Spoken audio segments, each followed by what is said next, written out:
alligator bait. Now, some of you might have seen this video of a black guy talking to a store owner about the history of black babies being used as alligator bait.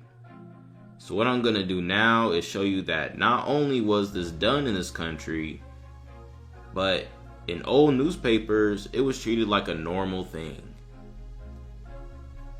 Now, first I'm going to go to the Roanoke Daily Times, and this was on Friday, June 20th, 1890. And these newspapers are kind of old, so it's not going to be as easy to read, but I'm going to go ahead and read it. Babies for crocodile bait. Babies wanted for crocodile bait will be returned alive, says a Ceylon paper. If newspapers abounded in Ceylon as much as crocodiles do, advertisements worded like the foregoing will be common in their want column. As it is, the English crocodile hunter has to secure his baby by personal solicitation. He is often successful, for Ceylon parents, as a rule, have unbounded confidence in the hunters and will rent their babies out to be used as crocodile bait for a small consideration. Now, this doesn't make sense, because any person in their right mind would not give their baby out to be used as crocodile bait. You already know, if you've seen the video that I talked about earlier, that the guy said that a lot of times they just took the babies, okay? And they didn't pay the parents anything. And a lot of times the babies weren't returned, okay? But right here it's saying that, the newspaper is saying that the Ceylon parents, they have unbounded confidence that, in the hunters. So basically that they'll return their babies.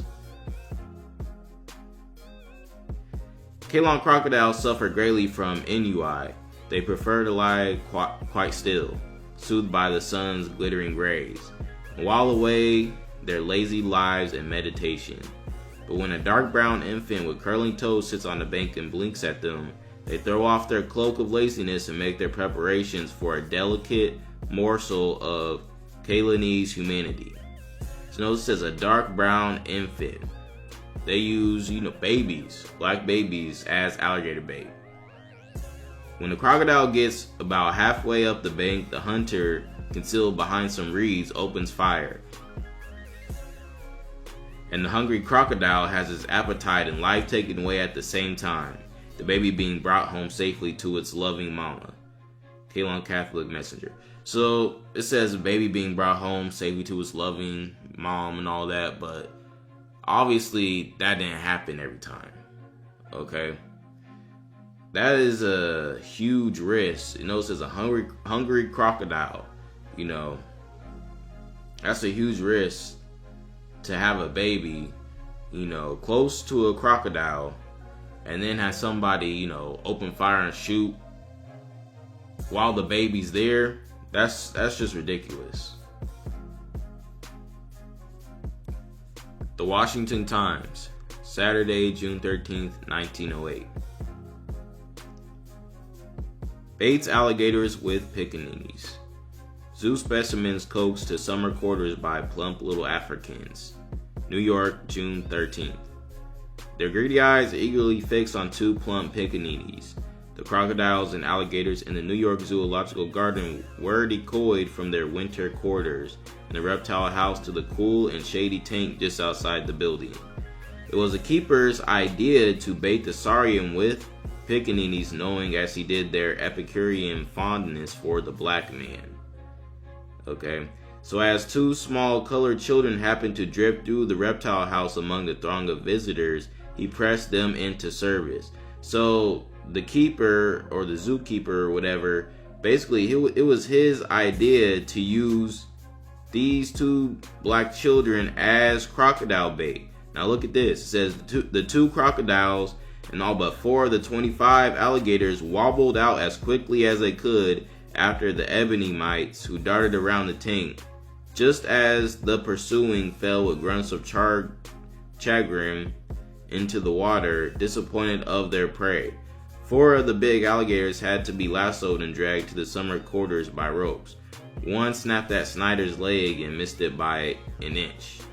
So these two two black children were basically used as alligator bait so that they could actually catch alligators and crocodiles. Okay, so, and it says one snapped at Snyder's leg and missed it by an inch. These could have easily have ate the children. The Washington Times, January 28th, 1900.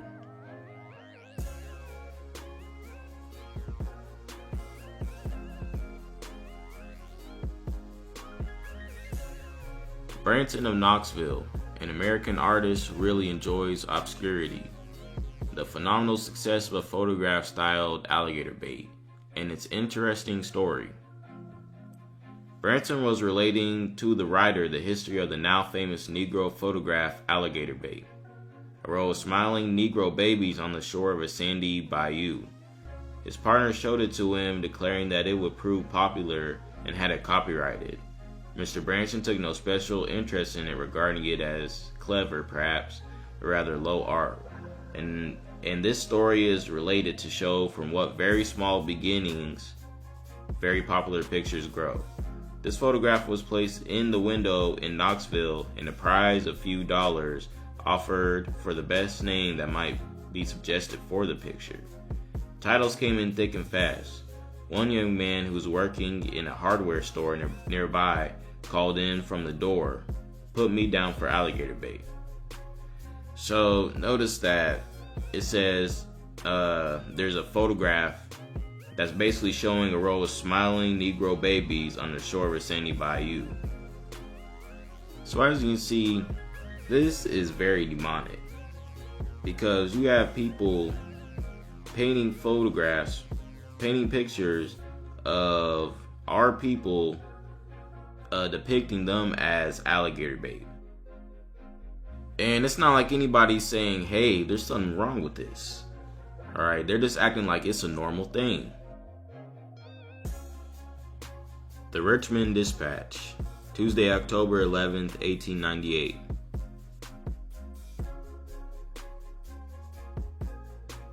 A bootblack's little deal. A dispatch reporter Sunday morning witnessed a little deal on the corner of 7th and Broad Streets, in which the two parties interested in the speculation were dusky bootblacks, one being that of a size known as alligator bait, and the other a much larger specimen of the tribe. So notice that they are using this word alligator bait to refer to our people. The Times Dispatch, Richmond, Virginia, Friday, July 7th, 1905. Frank Crawford forsakes music for speech other cases.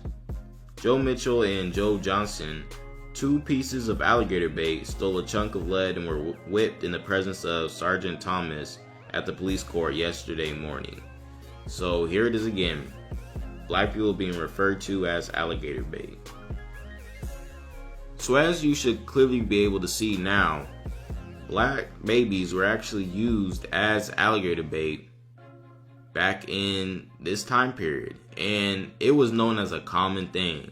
In fact, you even had people referring to our people as alligator bait, okay, because that's just how common it was. And nobody thought this was like a crazy thing that was going on. It was just something that happened.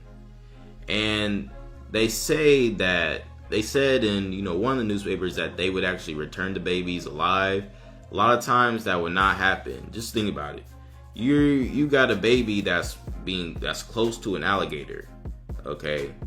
Now usually when you have bait, that bait usually gets eaten. Like if you're going out fishing, usually the fish would catches on to the bait, and then that's how you draw them in. Now these alligators, like the guy said in that video I was talking about, they ate some of these babies whole. Okay, a lot of the babies did not get returned back to their parents.